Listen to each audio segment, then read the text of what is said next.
derde hasretin var. Yürekler aşkınla çarpar. Sensiz dünya bizlere dar. Selam sana ey kutlu yar. With submission, faith and patience, you conveyed the noble message, brought us light through your guidance. Peace be upon you, my beloved. Ya Habibi, Ya Muhammad, Ya Nabi, salam alayka. Ya Rasul, salam alayka. Ya Habib, salam alayka. Salavatullah alayka. Ya Nabi, salam alayka. Ya Rasul, salam alayka.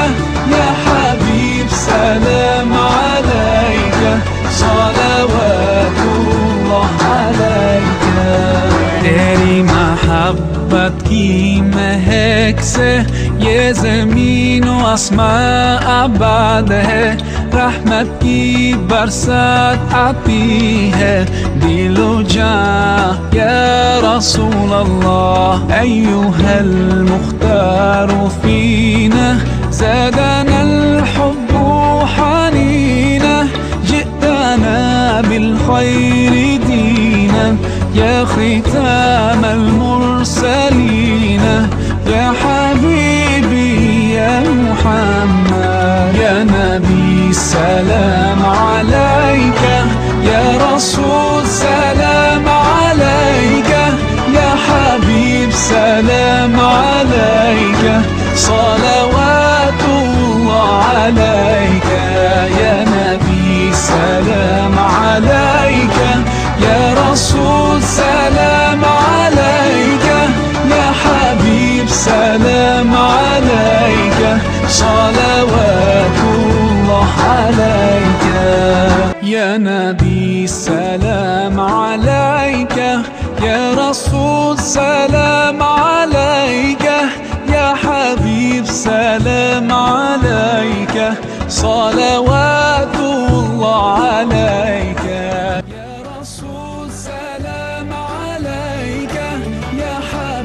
سلام علیکہ.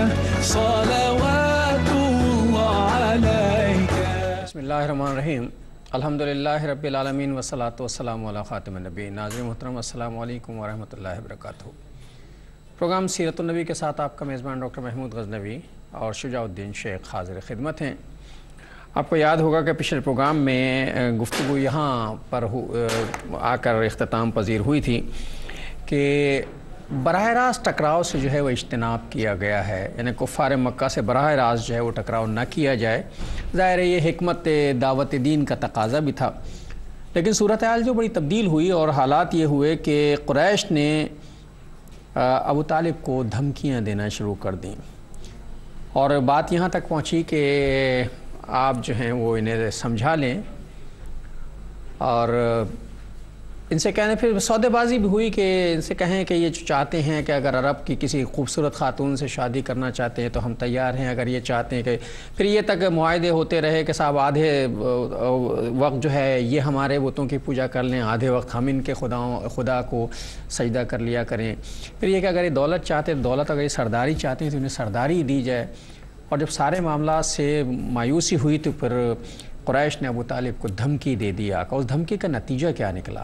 یہ ایک تسلسل ہے سیرت النبی صلی اللہ علیہ وسلم کا. تو آگے کی گفتگو جو ہے وہ ہم شروع کرتے ہیں. جی شیخ صاحب السلام علیکم. وعلیکم السلام ورحمۃ اللہ وبرکاتہ. یہ بڑی آزمائش شروع ہو گئی ہے اب. بسم اللہ الرحمن الرحیم. جیسے آپ نے ارشاد فرمایا شروع میں کہ ابھی بھی کنفرنٹریشن نہیں لی گئی اور ٹکراؤ سے اجتناب کیا گیا ہے. یہ حکمت نبوی کا بہت بڑا شاکار ہے صلی اللہ علیہ وسلم.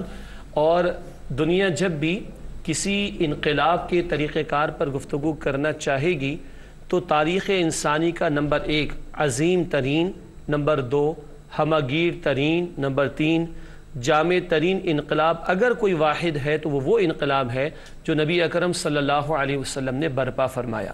اس کے روٹس بھی بنائے ہیں، اس کے روٹس بھی بنائے ہیں، اس کے سٹیپس بھی بتائے ہیں۔ چنانچہ مکے کے 13 برس ہم دیکھتے ہیں، قرآن کی بھی ہدایت ہے، سورہ نساء کی آیت نمبر 77 میں کفوا ایدیکم، اپنے ہاتھوں کو باندھ کر رکھو۔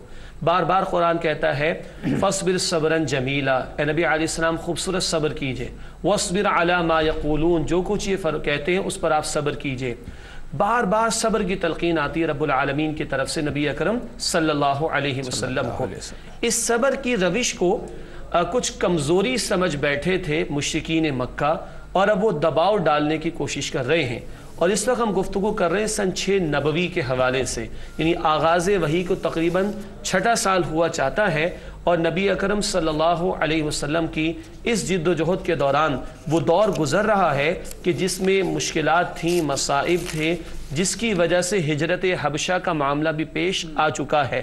وہ گویا کہ ناک کٹ چکی تھی مشرکین عرب کی کہ ان کے علاقے کے کچھ لوگ یہاں سے نکل بھی گئے اور دوسرے خطے میں جا کر آباد بھی ہو گئے، اور وہ مسلمان بھی برقرار رہ گئے، تو یہ گویا ان کی ناک کے کٹ جانے کا کچھ بھی نہ کر سکے، اور یہ کچھ بھی نہ، اتنی بڑی تعداد میں ہونے کے باوجود کچھ نہیں کر سکے۔ تو یہ وہ فرسٹریشن ہے جس کی وجہ سے ابھی آپے سے باہر ہو رہے ہیں، اور نبی پاک صلی اللہ علیہ وسلم کو کیونکہ جناب ابو طالب کی پروٹیکشن حاصل تھی، چنانچہ یہ بار بار گئے ابو طالب کے پاس، اور اب کا جو موقع ہے تو انہوں نے جا کے 2 ٹوک بات رکھی ہے کہ یا تو اپنے بھتیجے کو آپ سنبھالیں اور سمجھا لیں، یا پھر ہم کوئی اقدام کریں گے تو پھر آپ کا ہمارا کوئی تعلق نہیں رہے گا۔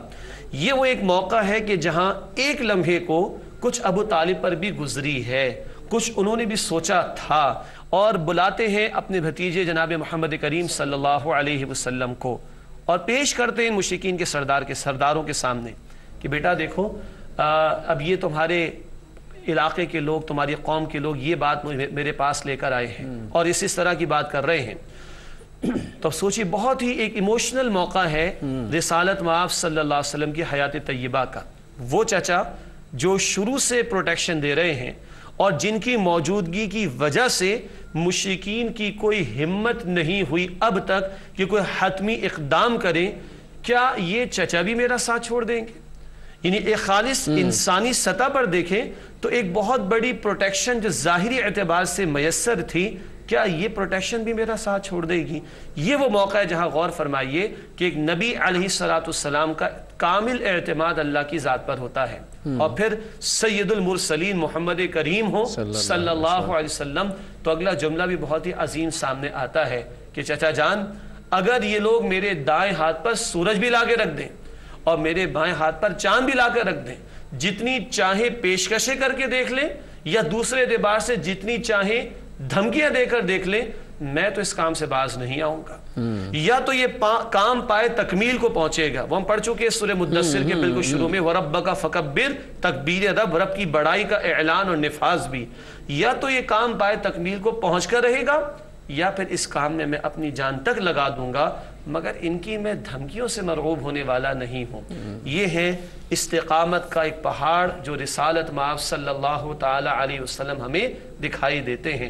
سیرت کا، سنت رسول علیہ السلام کا یہ پہلو بھی سامنے رہنا چاہیے، باطل کے مقابلے میں کھڑا ہونا، باطل کی آنکھوں میں آنکھیں ڈال کر بات کرنا، اس کی دھمکیوں سے مرعوب نہ ہونا، اللہ کی ذات پر کامل توکل رکھنا۔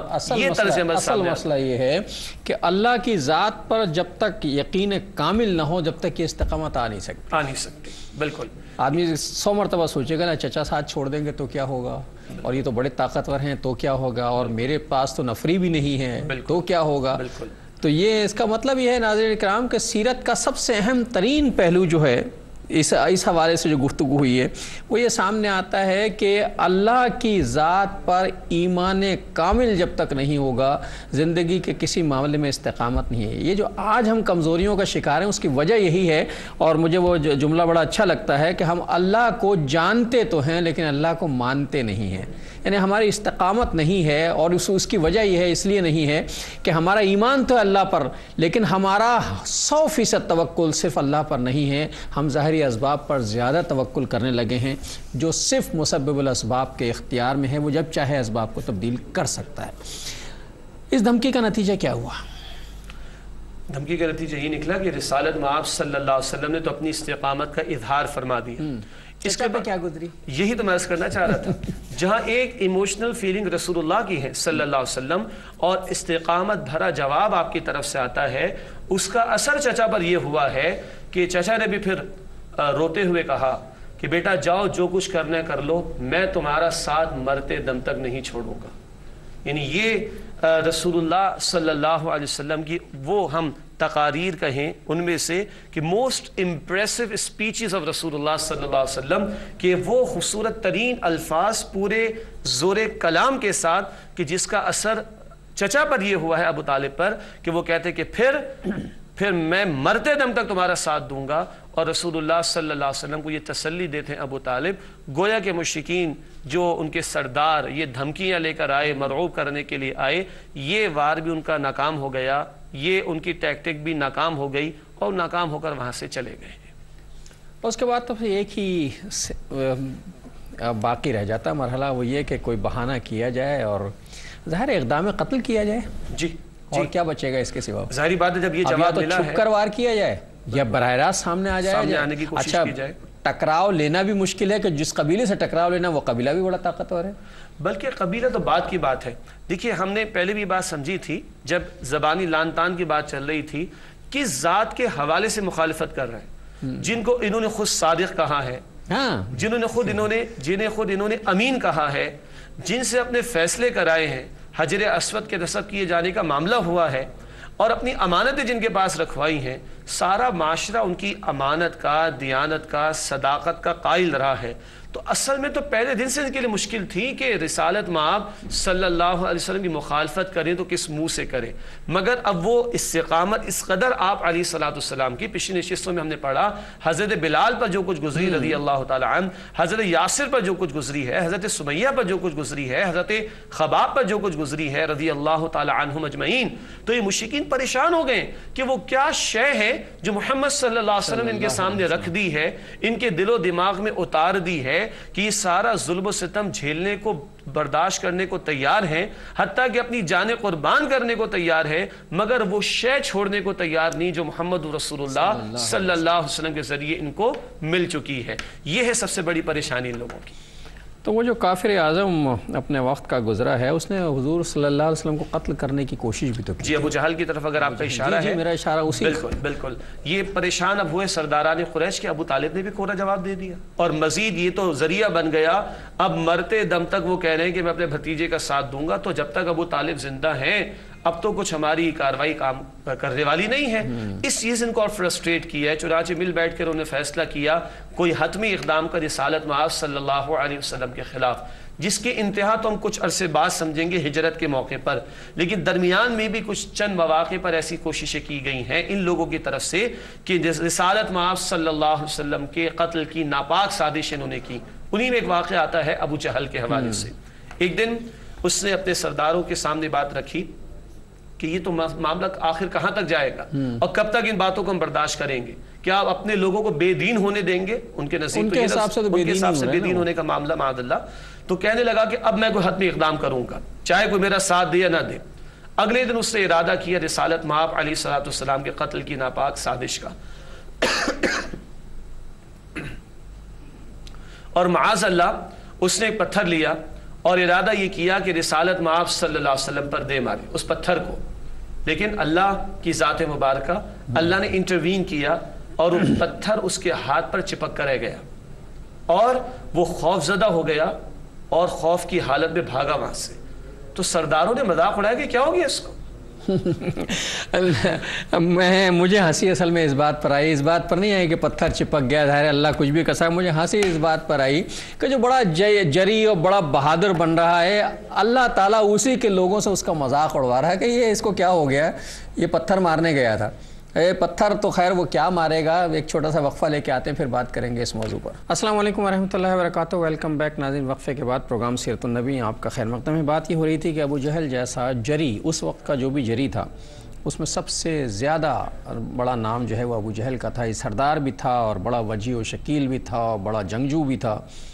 چاہتا تھا کہ نبی کریم صلی اللہ علیہ وسلم کو قتل کر دے، لیکن یہ قتل کرنا چاہتا تھا اور قتل کرنے والے سے بچانے والا زیادہ طاقتور ہے. یہ پتھر اٹھائے تو اس کے ہاتھ میں پتھر جو ہے وہ چپک جائے. اور جن کے سامنے یہ جری بن کے آئے وہ اس کا مذاق اڑانا شروع کر دے. بات یہاں سے وقفے سے پہلے ختم ہوئی تھی. پھر کیا ہوا کہ وہ بسم اللہ پتھر دھرا کا دھرا رہ گیا. جی وہ پتھر اس کے ہاتھ پر چپک کر رہ گیا اور یہ خوف زدہ ہو کر بھاگا ہے. اچھا قرآن میں اس کا تذکرہ بھی کہ ہم نے آپ کا دبدبہ جی جو ہے وہ رسول پاک علیہ الصلوۃ والسلام نے حدیث میں یہ بھی ارشاد فرمایا کہ خاص باتیں جو مجھے عطا فرمائی گئیں اس میں یہ بھی ہے کہ اللہ نے مجھے رعب بھی عطا دیا ہے. رعب بھی عطا کیا اور وہ رعب یہیں سے شروع نظر آ رہا ہے. اچھا میں یہ عرض کرنا چاہ رہا تھا کہ یہ وہ پہلو اور اس طرح کے اور بھی واقعات ہم آئندہ سمجھیں گے انشاءاللہ تعالی جہاں اللہ کی مشیت ہمیں کار فرما دکھائی دیتی ہے. اور وہ جو ایک وعدہ اللہ کا اپنے حبیب علیہ السلام کے بارے میں ہے سورہ المائدہ میں آتا ہے کہ واللہ یعصمک من الناس، اے نبی صلی اللہ علیہ وسلم لوگوں کے مقابلے میں اللہ آپ کی حفاظت فرمائے گا. تو وہ اللہ کی مشیت کار فرما ہوتی بھی دکھائی دیتی ہے. اب یہ بھاگا ہے وہاں سے خوف کی حالت میں، دہشت کی حالت میں. اب لوگوں نے پکڑا اس کو اور پوچھا کیا ہوا تیرے ساتھ؟ کہا میں چلا تو اسی ارادے سے تھا کہ میں قتل کر ڈالوں معاذ اللہ محمد صلی اللہ علیہ وسلم کو. میں نے پتھر بھی اٹھا لیا لیکن پتھر میرے ہاتھ میں گویا چپک گئے، ہٹتا نہیں تھا. اور میں نے ایک ایسا اونٹ دیکھا کہ جس کی جیسی گردن میں نے کبھی نہیں دیکھی، جس کے جیسے چہرے کو میں نے کبھی نہیں دیکھا، اس کے جیسے دانت تھے ویسے دانت میں نے کسی اونٹ کے نہیں دیکھے. اور قریب تھا کہ وہ مجھے ہڑپ کر جائے تو میں بھاگ گیا وہاں سے اور بمشکل میرے ہاتھ سے یہ پتھر جو ہے وہ گرا ہے. یہ ہے میں جس کو عرض کر رہا ہوں کہ الہامی اسکیم جو کار فرما تھی، مشیت الہی جو کار فرما تھی رسالت مآب صلی اللہ علیہ وسلم کی حفاظت کے حوالے سے، اس کا بھی ایک نظارہ ہے جو اس واقعے میں ہمارے سامنے آتا ہے. اچھا آپ کے چچا حضرت حمزہ رضی اللہ تعالیٰ عنہ بھی تو ایمان اسی دوران لائے. بالکل سن 6 نبوی کی ہم بات کر رہے ہیں، یعنی آغاز وحی کو 6 برس ہونے کو ہے تقریباً. اور اسی سال کے واقعات پر اس وقت ہماری ڈسکشن جاری ہے. یہی دور ہے کہ جب حضرت امیر حمزہ رضی اللہ تعالیٰ عنہ ایمان لائے اور یہ جو بدبخت ابو جہل ہے اس کی ایک حرکت ذریعہ بنی ظاہری سبب کے اعتبار سے حضرت امیر حمزہ کے ایمان لانے کا. ہوا یہ کہ کسی جگہ ایک پہاڑی سا معاملہ تھا، پہاڑی کے قریب اب رسالت مآب صلی اللہ علیہ وسلم موجود تھے اور ابو جہل کا وہاں سے گزر ہوا. اس نے معاذ اللہ ثم معاذ اللہ برا بھلا کہا نبی اکرم صلی اللہ علیہ وسلم کو اور مارنے کو پتھر بھی اٹھانے کی کوشش کی. یہ سارا ماجرا ایک کنیز نے دیکھ لیا، اس نے جا کے بتایا اور اس کنیز نے جا کے امیر حمزہ کو شکار کر آئے تھے اور وہ تلوار اور تیر کمان اس طرح کے جنگجو قسم کے آدمی تھے اور چند ہی لوگ تھے اس طرح کے بہادر جو ہمیں اس معاشرے میں مکے میں دکھائی دیتے. تو اس کنیز نے آ کر امیر حمزہ کو یہ کہا ابھی ہم ایمان تو نہیں لائے تھے مگر وہ اندر کی آپس میں بہت تھی محبت کی بات ہے، اپنا خون ہے. میرے بھتیجے کو برا بھلا کہا، سیدھے گئے ابو جہل کے پاس، اس کو بڑا برا بھلا کہا او بزدل تو میرے بھتیجے کے ساتھ برائی کرتا ہے، میرے بھتیجے کے ساتھ زیادتی کرتا ہے، اور پھر اپنی کمان سے مار مار کر اس کو لہو لہان کر ڈالا. اب آپ غور فرمائیے ابو جہل کی پٹائی یا تو لگا سکتے تھے امیر حمزہ رضی اللہ عنہ، برابر کا مقابلہ ہے، برابر کا مقابلہ. یہ ہم اگلی ایک شخصیت کی بات کریں گے مگر ہم سسپینس میں رکھتے ہیں انشاءاللہ اس کو تھوڑا. ناظرین حضرت امیر حمزہ کے بارے میں بہت سی چیزیں آپ کو اور بھی بتاؤں گا کہ یہ شخصیت کیا ہے، بڑی دلچسپ، بڑی مہمان نواز، بڑے شکاری اور بڑے جری ہو جاؤ. بعد میں بات کریں گے اس پر تفصیل سے انشاءاللہ. تو یہ ہے امیر حمزہ رضی اللہ تعالی عنہ. اور یہ مار پیٹ پر کرنے کے بعد کیا کہا، آئندہ تو میرے بھتیجے کی مخالفت نہیں کرے گا اور تو سن لے میں بھی اس کے دین پر ہوں. یہ جملہ بے اختیار ان کی زبان سے نکل گیا. بھئی تم نے مانا تو نہیں ہے ابھی نبی علیہ السلام کی رسالت کو، مگر وہ بھتیجے کی محبت جو جاگی ہے اندر سے، میرے بھتیجے کے ساتھ تم نے زیادتی کی ہے، آئندہ اگر تم نے زیادتی کی تو تیری خیر نہیں ہے. یہ ہماری زبان میں ترجمانی ہم کریں گے اور سن لیں کہ میں بھی اپنے بھتیجے کے دین پر ہوں. یہ بے ساختہ نکلا، یہ بے ساختہ نکل گیا. اب یہ جملہ تو نکل گیا، ابو جہل کی پٹائی بھی ہو گئی، واپس بھی آئے ہوں گے تو لوگوں نے پوچھا ہوگا کہ تم نے مان لیا. تو کیا سوچا ہوگا امیر حمزہ نے، ذرا امیجن کریں اس کو کہ یہ کیا ہو گیا، یہ کیا ہو گیا، یہ کیا ہو گیا. تو وہ جو کچھ ہونا تھا وہ بات کی بات ہے، شعوری طور پر ماننا، دل سے ماننا، یقین کے ساتھ ماننا. لیکن یہ پورا ایک منظر ہے جو ہمارے سامنے رہے، جو ذریعہ بنائے سیدنا امیر حمزہ رضی اللہ تعالی عنہ کے قبول ایمان کا، اور بعد میں اسلام کو طاقت بھی ملی ہے اور بعد کے دور میں جا کے وہ سید الشہداء بھی ہوئے ہیں اور اسد اللہ و اسد رسولی بھی قرار پائے، اللہ کا شیر اور اللہ کے رسول کا شیر، جو شہید ہوئے ہیں میدان احد میں رضی اللہ تعالی عنہ. ایسے ایک کریکٹر جو ہے وہ عمر بن ہشام کا بھی ہے. کہ حضرت عمر رضی اللہ تعالیٰ عنہ کا جی کہ کہا جاتا ہے کہ عمر بن خطاب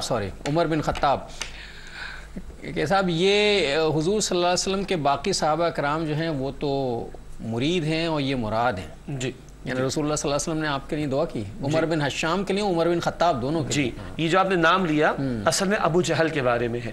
عمر بن حشام یہ ابو جہل کا نام ہے, اور عمر بن خطاب رضی اللہ عنہ. بلکہ ہم ناظرین کی توجہ کے لیے کہ جب لفظ عمر کے ساتھ واو لگا دیا جائے تو اس کو ہم عمر پڑھتے ہیں. تو عمر بن حشام یہ ابو جہل کا نام ہے, اور عمر بن خطاب رضی اللہ تعالی عنہ معروف ہم جانتے ہیں الحمدللہ. ان دو کے حوالے سے بہت اہم بات, ان دو کے حوالے سے دعا فرماتے تھے نبی اکرم صلی اللہ تعالی علیہ وسلم کہ اللہ ان دونوں میں سے کسی ایک کو قبول اسلام کی توفیق عطا فرما کر اسلام کو عزت عطا فرما دے. دونوں جری تھے, طاقتور تھے, بہادر تھے, سردار تھے, ان کی ایک حیثیت تھی, ان کی ایک سے تھی معاشرے میں, روب و دبدبہ تھا.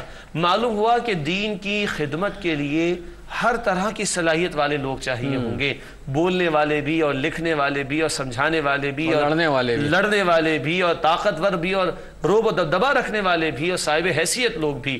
تو رسالت مآب علیہ السلام دعا فرماتے کہ یا اللہ عمر بن خطاب یا عمر بن حشام ان دو میں سے ایک کو اسلام کی قبولیت کی توفیق عطا فرما دے اور اس ذریعے سے پھر اسلام کو عزت عطا فرما دے. تو یہ دعا ہے رسالت مآب صلی اللہ علیہ وسلم کی, جس کے بارے میں آپ نے فرمایا کہ وہ مراد رسول بھی ہے صلی اللہ تعالی علیہ وسلم. اور اگر ہم اس واقعے کو پڑھتے ہیں, وہ اسلام لائے بھی کہ جو ہیں وہ ایک عجیب و غریب واقعہ ہے, ڈرامائی واقعہ ہے. وہ یعنی ایک بڑا ایک حسین انداز ہے کہ بالکل کیفیت فوراً پلٹتی ہے. لیکن یہاں میں ایک بات عرض کرنا چاہوں گا کہ سیدنا عمر فاروق رضی اللہ تعالی عنہ کا یہ قبول اسلام کا واقعہ جو بیان کریں گے یہ یکدم نہیں ہے, اس میں پیچھے بھی کچھ نہ کچھ واقعات پیش آتے رہے ہیں. کبھی وہ حرم پاک میں قرآن کی تلاوت سنتے ہیں نبی پاک صلی اللہ علیہ وسلم سے, ان کے دل پر اثر ہوتا ہے. وہ کہتے ہیں میرے ذہن میں خیال آیا کہ شاید یہ کسی شاعر کا کلام ہے. اللہ کے رسول تلاوت فرماتے ہیں وَلَا بِقَوْلِ شَاعِر, کسی شاعر کا کلام نہیں. وہ کہتے ہیں میرے دل میں خیال آیا کسی کاہن کا کلام ہوگا. اللہ کے نبی تلاوت فرما رہے تھے, آیت آ جاتی وَلَا بِقَوْلِ کاہن, کسی کاہن کا کلام نہیں, تنزیل من رب العالمین, رب العالمین کی طرف سے نازل کردہ ہے. تو عمر فاروق رضی اللہ تعالی عنہ نے بعد میں فرمایا کہ پہلی چوٹ تھی میرے دل پر لگی. میں کہتا تھا یہ کلام کسی شاعر کا ہوگا, وہ پڑھتے ہیں آیت قرآن کی نہیں ہے. میں کہتا تھا, میں سوچتا تھا کسی کاہن کا کلام ہوگا. نبی علیہ السلام تلاوت کرتے ہیں کہ نہیں کسی کاہن کا کلام نہیں, رب العالمین کی طرف سے نازل کردہ ہے. تو فرماتی یہ پہلی چوٹ تھی میرے دل پر جو لگی. واقعات ہوتے چلے گئے, لیکن بہرحال الٹیمیٹلی وہ کیفیت بنی کہ جو ان کے قبول اسلام کا معاملہ بنا کہ جب وہ تلوار حمائل کیے لٹکائے ہوئے نکلے ہیں اور اس ارادے سے کہ آج میں محمد صلی اللہ علیہ وسلم کی گردن اڑا دوں, معاذ اللہ. ارادہ وہی ہے ابو جہل والا, بالکل وہی ارادہ وہی ہے اور تیور بھی وہی ہے. لیکن اللہ کا ارادہ کچھ اور تھا, تیور بھی وہی ہے. اللہ کا ارادہ کچھ اور تھا, اللہ کا ارادہ کچھ اور تھا. قرآن کہتا ہے سورہ شورى میں آیت نمبر 13 ہے کہ اللہ یجتبی الیہ من یشاء. یہ خاص معاملہ اللہ کا, اللہ جسے چاہتا ہے اپنی طرف کھینچ لیتا ہے. یہ امیر حمزہ کا بھی ہوا رضی اللہ عنہ, یہ عمر فاروق کا بھی ہوا رضی اللہ عنہ. یجتبی جسے چاہتا ہے اپنی طرف کھینچ لیتا ہے. ویہدی الیہ من ینیب, اور اللہ ہدایت اسے دیتا ہے جو اللہ کی طرف رجوع کرنے والا. وہ بھی ایک واقعے کے نتیجے میں بالکل امیر حمزہ رضی اللہ عنہ, یہ بھی اور یہ بھی ایک واقعے کے نتیجے میں, دونوں واقعے بہت اہم. اور اس میں ایک جو بڑا ایموشنل پہلو آئے گا وہ ان کی بہن فاطمہ کا آئے گا رضی اللہ تعالی عنہ. جب یہ تلوار لے کر نکلے ہیں تو راستے میں کسی نے پکڑ لیا, کہا کا ارادہ, کدھر کا ارادہ, کا گردن اڑانے جا رہا ہوں. اچھا یہ تو تم خبر بعد میں لینا, میں تمہیں خبر دیتا ہوں تمہارے گھر کے بارے میں. جاؤ تمہاری بہن مان چکی ہے محمد صلی اللہ علیہ وسلم کو, جاؤ تمہارے بہنوئی مان چکے ہیں محمد صلی اللہ علیہ وسلم. ناظرین ایک منٹ, یہ واقعہ سنانے سے پہلے چونکہ بیچ میں وقفہ آ جائے گا تو میں چاہتا ہوں کہ ابھی پہلے ہم وقفہ لے لیں, چونکہ واقعہ بہت اہم ہے اور سننا بھی ضروری ہے. اور دیکھیے کہ یہ جری ترین اپنے وقت کا سپہ سالار جو ہے وہ کس طرح ایمان کے سامنے آ کر اسلام کے سامنے آ کر جھکا ہے, اور اس کی تنی ہوئی گردن جو ہے وہ کسی کے سامنے خم ہو گئی ہے. ایک وقفہ, اس کے بعد بات کرتے ہیں. عمر بن خطاب ہیں, تلوار ہاتھ میں ہے, غصے سے سرخ ہو رہے ہیں اور ارادہ وہی ہے جو ابو جہل کا ہے، اور چاہتے ہیں کہ بس ایک تلوار کے وار میں اس سارے معاملے کو ختم کر دیا، جو ان کے حساب سے جو بہت ہی اہم معاملہ تھا۔ اور راستے میں کسی نے ٹوک کر کہا کہ ادھر بعد میں جانا، اپنے گھر کی خبر لے لو، اپنی بہن کو جا کر دیکھ لو۔ بہن سے بھائی کی محبت کیا ہوتی ہے یہ آپ بہت اچھی طرح جانتے ہیں، لیکن اس بھائی نے بہن کا کیا حشر کیا وہ آپ ذرا سنیے تو پھر آپ کو پتہ چلے گا کہ اس بہن کا یہ حشر ہونے کے بعد پھر بھائی کا دل کیسے موم ہوا اور کیا نتیجہ نکلا اس کا۔ بسم اللہ الرحمن الرحیم۔ جب کسی نے یہ کہا کہ اپنے گھر کی خبر لو تو اس بات کو مان لیا کہ مجھے اپنے گھر کی خبر لینی چاہیے، اور گھر گئے ہیں تو اندر سے کچھ قرآن کی تلاوت کی آواز آ گئی اور غصہ آ گیا کہ میری بہن کے گھر میں ہی پڑھا جا رہا ہے۔ خباب بن ارد تلاوت کر رہے تھے رضی اللہ عنہ، بہن فاطمہ موجود ہیں، بہنوئی موجود ہیں۔ جب کمرے میں داخل ہوئے تو کچھ لکھا ہوا تھا جس سے خباب بن ارد تلاوت کر رہے تھے۔ اس سے معلوم ہوا کہ دور نبوی صلی اللہ علیہ وسلم میں قرآن لکھا بھی جا رہا، کتابت شروع ہو چکی تھی، کتابی شکل میں بعد میں معاملہ ہوا، لیکن کتاب کی صورت میں لکھا جا رہا تھا، کتابت کی صورت میں۔ اور لکھا ہے ہمارے مفسرین نے سورۃ طٰہٰ کی تلاوت وہاں پر کی جا رہی تھی، جس کا بھی میں مزید ذکر کروں گا آگے انشاءاللہ۔ خباب چھپ گئے رضی اللہ عنہ، بہن کو دیکھا، کہا یہ کیا ہے، اور بڑا زوردار طریقے سے تحریر بھی چھپا لی، وہ تو چھپا لیا، اور بالکل صحیح آپ نے فرمایا، اور زوردار طریقے سے چماٹا لگایا اپنی بہن کو بہت زور سے، اور مارنا شروع کر دیا، اور حتیٰ کہ لہو لہان کر دیا۔ اس اللہ کی بندی کا ایمان دیکھیے کہ اے عمر تم جو چاہو کر لو، میں نے محمد کا کلمہ پڑھ لیا، میں چھوڑ نہیں سکتی ہوں صلی اللہ علیہ وسلم۔ اب عمر رضی اللہ عنہ بھی ایک لمحے کو تو وہ بھی پریشان ہو گئے، یہ ہوا کیا ہے۔ ایک تو اس بات کی پریشانی میں نے بہن کو مار پیٹ کر ڈالی، اور دوسرا یہ کہ بہن میں یہ جرت، اور بہن میں یہ جرت، جبکہ عورت ذات فطری طور پر کمزور ہے، اور پھر ایسے سخت بھائی گیر بھائی کے سامنے کھڑے ہو جو جانا، جری اور بہادر ہے اس معاشرے کے اندر، اللہ اکبر۔ تو اب عمر فاروق بھی سوچنے پر مجبور ہوئے کہ معاملہ کیا ہے۔ کہ اچھا بتاؤ تم لوگ کیا پڑھ رہے تھے؟ کہا نہیں آپ جا کے پہلے غسل کیجئے۔ غسل کرایا ہے اور پھر پڑھایا سورۃ طٰہٰ کی آیات کو، اور سورۃ طٰہٰ میں آیت نمبر 14 ہلا دیتی ہے انسان کو، اننی انا اللہ لا الہ الا انا فاعبدنی واقم الصلاۃ لذکری۔ یہ جو میں نے اشارہ کیا، یہ 5 مرتبہ اللہ نے اپنی انا کا ذکر کیا ہے۔ انسان اپنی انا کی بات کرتا ہے، اللہ نے ایک آیت میں 5 مرتبہ اپنی انانیت کا ذکر کیا۔ اقبال بھی کہتا ہے کہ بگ آئی ایم آف اللہ سبحانہ وتعالی، انانیت کبریٰ اللہ کی۔ جب یہ آیت سنی، اننی اللہ، بے شک میں اللہ ہوں، لا الہ الا انا، میرے سوا کوئی معبود نہیں، فاعبدنی، میری عبادت کرنا، واقم الصلاۃ لذکری، اور میری نماز کے لیے میری یاد کے لیے نماز قائم کرنا۔ تھرا گئے عمر فاروق رضی اللہ تعالی عنہ، اور وہ جو درجہ بدرجہ کچھ عظمت قرآنی دل میں نقش ہوتی چلی جا رہی تھی، یہ اس کا کلائمیکس اور یہ اس کی انتہا ہے۔ عود کر کے باہر آ گئی۔ اور بڑا پیارا کسی نے تفسیرہ کیا، کبھی وہ بہنیں ہوا کرتی تھیں جو بھائیوں کی مار پیٹ بھی برداشت کر لیا کرتی تھیں اللہ کے دین کے خاطر، اللہ پر ایمان کے خاطر، اور وہی بہنیں ہوا کرتی تھیں کہ جب بہن قرآن پڑھتی تھی تو بھائی ایمان لایا کرتا تھا، بہن قرآن کی تلاوت کرتی تھی تو بھائی کو ایمان کی قبولیت کی توفیق اللہ کی طرف سے مل جایا کرتی تھی۔ آج ہمارے گھروں میں کیا پڑھا جاتا ہے، آج ہمارے گھروں میں کیا سنا جاتا ہے، آج ہمارے گھروں میں کن باتوں پر ہمیں غصہ آ جاتا ہے، آج ہم اپنے گھروں میں کن چھوٹی چھوٹی باتوں پر آپے سے باہر ہو جاتے ہیں، اور وہ اللہ کی بندی فاطمہ سیدنا عمر فاروق رضی اللہ تعالیٰ عنہ کی بہن، وہ آپے سے باہر نہیں ہوتی، انہوں نے اپنے حواس کو برقرار رکھا ہے، اپنی ایمان کی کیفیت کو برقرار رکھا ہے، اور اپنے بھائی کے سامنے قرآن پیش کیا تو عمر فاروق ایمان لاتے ہیں رضی اللہ تعالیٰ عنہ۔ ناظرین، یہ ہے ایک جری، اپنے وقت کے سالار جری، بہت بڑے عرب کے جو 2 بڑے ہیں ان میں کا ایک بڑا، اور جس کے بارے میں نبی کریم صلی اللہ علیہ وسلم جن دونوں کے بارے میں دعا کی، جس کے نصیب میں بھلائی تھی اسے بھلائی ملی، اور جس کے نصیب میں تباہی تھی اسے تباہی ملی۔ اسی لیے میں نے ایک جملہ کہا تھا کہ سارے صحابہ کرام جو ہیں وہ مرید ہیں رسول اللہ صلی اللہ علیہ وسلم کی، یعنی آپ نے آ کر بیعت کی، اور نبی کریم صلی اللہ علیہ وسلم کی مراد جو ہیں عمر بن خطاب رضی اللہ تعالیٰ عنہ ہیں، کہ آپ نے دعا کی ہے کہ ان میں سے کسی ایک کو اسلام کی سربلندی کے لیے اسلام کی نعمت وہ عطا فرما دے۔ اور پھر یہ بہن کا واقعہ جو دل ہلا دینے والا واقعہ، پھر حضرت عمر نے ابو جہل کے دروازے پر جا کر بھی سنا ہے کہ ایک جری دوسرے جری کے دروازے پر پہنچ گیا ہے۔ یہ اب تو معاملہ بالکل ہی عجیب ہو گیا ہے نا، کیا ڈرامائی انداز ہو گیا ہے کہ ایک ایمان لے آیا ہے اور دوسرا اسی برابر ٹکر کا ہے۔ بالکل، آپ سوچئے جب اگر ابو جہل پہ پتہ چلا ہوگا کہ عمر رضی اللہ عنہ تلوار لٹکائے جا رہے ہیں کہاں، تو کتنا خوش ہوا ہوگا، اور اب بازی پلٹ گئی ہے۔ نہیں، وہ یہ سوچ رہا ہوگا کہ چلو جو کام میں نہیں کر سکا عمر کرنے چلے ہیں۔ اب ابو جہل کا دروازہ کھٹکھٹایا جاتا ہے، خوشی سے اور وہ دروازہ کھولتا ہے، کہتے ہیں اہلاً وسہلاً مرحبا، خوش آمدید، ویلکم ویلکم۔ تو عمر فاروق فرماتے سن لے، میں محمد پر ایمان لے آیا ہوں صلی اللہ علیہ وسلم، سن لے کان کھول کر۔ اور غور کیجئے، بہت سارے دیگر صحابہ کرام بھی ایمان لائے، مگر کمزوری تھی، پوشیدہ طور پر معاملہ ہوا۔ یہ عمر بن خطاب ہے رضی اللہ عنہ، دروازے پہ جا کر بتا کر آئے، انہوں نے سوچا میں سوچتا ہوں کہ سب سے بڑا دشمن اسلام کون ہے، اس کو جا کر بتا دوں تو سارے محلے والوں کو، سارے مکے والوں کو پتہ چل جائے گا۔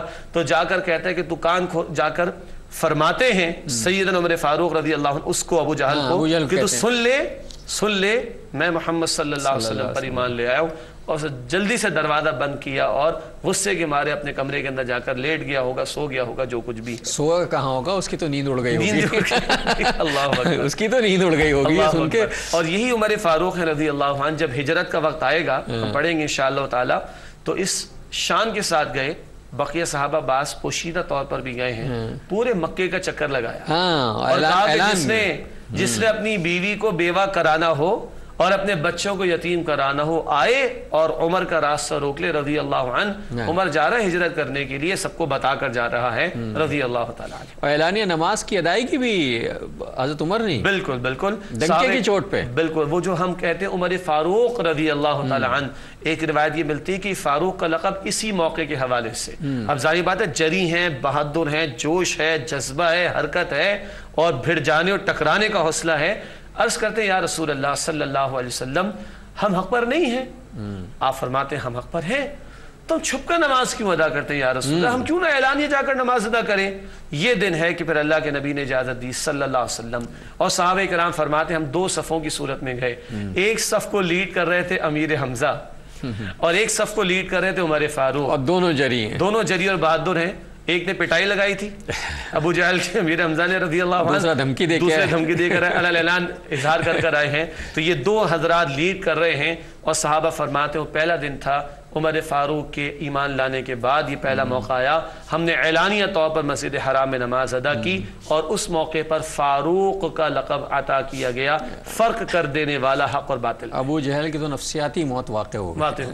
بالکل ناظرین محترم، یہی ہوتا ہے، اور یہ ہے دین اسلام، اور یہ ہے اس کا سفر، اور یہ ہے انقلاب، اور یہ ہے انقلاب کے مراحل جس طرح سے گزرا ہے۔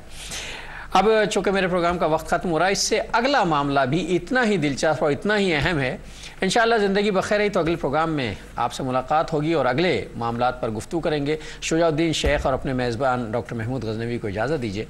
اللہ نگہبان۔